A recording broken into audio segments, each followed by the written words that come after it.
नमस्कार मित्रांनो. नागपूरचा उन्हाळा जसा कडक असतो तसंच इथल्या माणसांचा स्वभावही दिलदार असतो.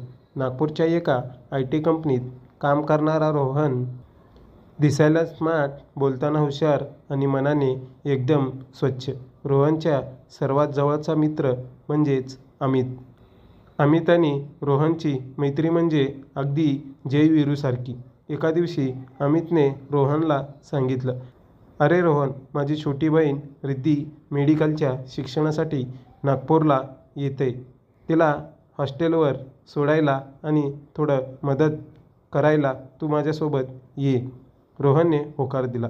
रिद्धीला त्याने लहानपणी पाहिलं होतं, जेव्हा ती वेणी घालून फिरायची. पण जेव्हा त्याने रिद्धीला नागपूर स्टेशनवर पाहिलं तेव्हा तो थक्क झाला. पांढरा पंजाबी ड्रेस, डोळ्यावर चष्मा आणि चेहऱ्यावर एक निरागस हसू. रिद्धी आता मोठी झाली होती, खूप सुंदर दिसत होती. फुटळत्या तलावावर संध्याकाळी फिरायला गेल्यावर रिद्धीने विचारलं, "रोहन दादा, नागपूर फिरायला छान आहे का?" रोहन हसून म्हटला, "अगं, आता दादा नको म्हणू. मी अजून तरुण आहे आणि नागपूर फिरवायची जबाबदारी माझी." रिद्धी लाजत हसली आणि तिथूनच या नात्यांच्या एक नवीन वळणाची सुरुवात झाली. रिद्धीचं कॉलेज खापरी भागात होती आणि रोहनची ऑफिस मिहानमध्ये. मग काय, दोघांची मेट्रोचा प्रवास सुरू झाला. नागपूरच्या मेट्रोतून प्रवास करताना बाहेरची हिरवळ आणि सितारबर्डीची गर्दी बघत बघत दोघांचे गप्पे होऊ लागले. रोहन रोज रिद्धीसाठी ऑरेंज बर्फी किंवा नागपूरची प्रसिद्ध सावजी डिश घेऊन जायचा.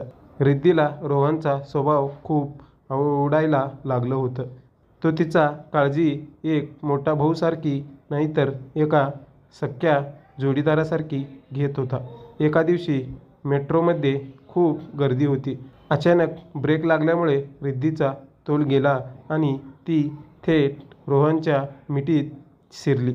दोघांच्या नजरा एकमेकांकडे भिडल्या. रोहनने तिला अलगद सावरलं. त्या क्षणी रिद्धीच्या काळजाची धडधड वाढली होती. रोहनलाही जाणवलं की हे नातं फक्त मैत्रीपुरती मर्यादित नाही. पावसाचे दिवस सुरू झाले होते. नागपूरचा पाऊस म्हणजे अगदी रोमॅन्टिक वातावरण. रोहनने ठरवलं की आता मनातलं सांगायची वेळ आली आहे.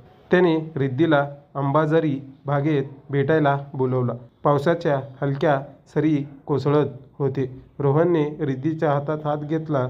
रिद्धीचे हात थोडं थरथरत होते. "रिद्धी, मला माहीत नाही हे कसं सुरू झालं, पण जेव्हा तू माझ्यासमोर नसते तेव्हा मला नागपूर शहर अगदी रिकामा वाटतो. तू अमितची बहीण आहेस हे मला माहीत आहे, पण त्या पलीकडे तू माझ्या आयुष्याचा भाग हवी असं मला वाटतं. तू मला साथ देशील का?" रिद्धीने रोहनच्या डोळ्यात पाहिलं. तिला तिचं उत्तर सापडलं होतं. "रोहन, मी पण हेच सांगायचा प्रयत्न करत होते. पण मला भीती होती की अमितदादा काय म्हणेन. पण मला खात्री आहे तुझ्याइतका प्रेम मला कोणीच देऊ शकणार नाही." दोघांनी त्या पावसात एकमेकांना घट्ट मिठी मारली. एक पवित्र आणि सुंदर नातं तिथे फुललं होतं. सर्वात मोठी अडचण होती अमित. अमितला जेव्हा याबद्दल समजलं तेव्हा तो सुरुवातीला शांत झाला. रोहनला वाटलं की आता आपली मैत्री तुटणार. पण अमितने रोहनच्या हातात हात धरला आणि म्हटलं, "मित्रा, मला माहीत होतं की तू माझ्या बहिणीला माझ्यापेक्षा जास्त जपशील. पण आनंद आहे की रिद्धीसाठी तुझ्यासारखा मुलगा मिळाला." अमितच्या संमतीने रोहन आणि रिद्धीचं नातं घरासमोर आलं. दोघांच्याही घरात आनंदाचं वातावरण. रोहन आणि रिद्धीचं लग्न नागपूरमध्ये मोठ्या थाटात झालं. आज दोघंही नागपूरच्या रामगिरी परिसरात संध्याकाळी फिरायला जातात. कधी मेट्रो प्रवास करतात तर कधी दीक्षाभूमीवर जाऊन शांत अनुभवतात. रोहन आणि रिद्धीची ही गोष्ट सांगते की जर प्रेम खरं असेल तर हेतू स्वच्छ असेल तर मैत्रीच्या नात्यातूनही एक सुंदर संसार उभं राहू शकतो. नागपूरच्या संत्रासारखा त्यांच्या आयुष्यातला हा गोडवा कायम टिकून राहिलं. लग्नानंतरचे पहिले काही महिने अगदी स्वप्नात गेले, पण लवकरच रिद्धीच्या मेडिकल इंटर्नशिप दिवस सुरू झाले. तिचे ड्युटी नागपूरचे मोहे हॉस्पिटलमध्ये लागली होती. कामाचा प्रचंड ताण आणि वेळेचं गणित जुळत नव्हतं. दुसरीकडे रोहनच्या IT कंपनीत एका मोठ्या प्रोजेक्टचे काम सुरू झाले होते. एका दिवशी रिद्धी रात्री उशिरा घरी आली. रोहन तिथे वाट बघून सोफ्यावरच झोपला होता. तिला खूप वाईट वाटलं. तिने त्याला उठवलं नाही, पण रोहनला जाग आली. खूप उशीर झाला ना गं आज, रोहनने विचारलं. रिद्धी रडवल्या स्वरात म्हटली, रोहन मला वाटलंय मी संसाराकडे लक्ष देऊ शकत नाही. हॉस्पिटल आणि घर या ओढताणात मी थकून जाते. रोहनने हसून तिच्या हातात हात धरला. रिद्धी, आपली ही गाडी नागपूर मेट्रोसारखी आहे. मध्ये मध्ये स्टेशन येतील, गर्दी येईल, पण रुळावरून उतरून कसं चालेल? तू डॉक्टर होण्याचं स्वप्न पाहिलं आहेस आणि ते पूर्ण करणार. आता माझी जबाबदारी आहे. तू कामावर लक्ष दे. घरचं मी सांभाळून घेईन. रोहनच्या शब्दांनी रिद्धीला नवीन बळ मिळाला. दिवाळी जवळ आली होती.